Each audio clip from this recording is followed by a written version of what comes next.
Do you think so? So what struck me about this proposed law or amendment in Virginia is that these are class 2 felons. And so that's people who are rapists. That's people who maybe didn't commit capital murder, but intended to commit murder and it didn't work out. So is there a lesser degree that you think this may be applicable? Like if you were convicted of this degree of a crime that perhaps you might age out of it more so than a class 2 felony? Well, you're all very empathic with your patients and how you discuss things. So I think we can all get on board with the idea of mercy, and that as you become older, you know, maybe sometimes the last few years of your life keeping you locked up, we don't want that to happen.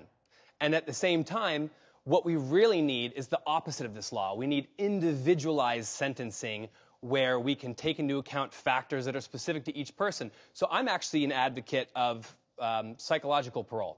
And the idea is that when someone is released, they need to check in with a trained mental health professional on a regular basis to be assessed by a professional. Are they at risk?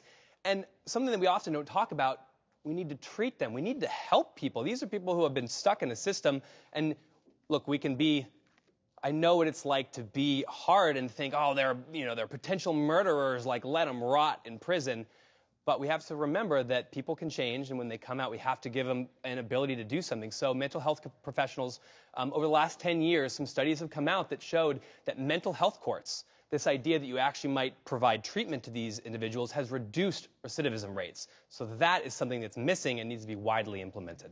And what is the acceptable miss rate?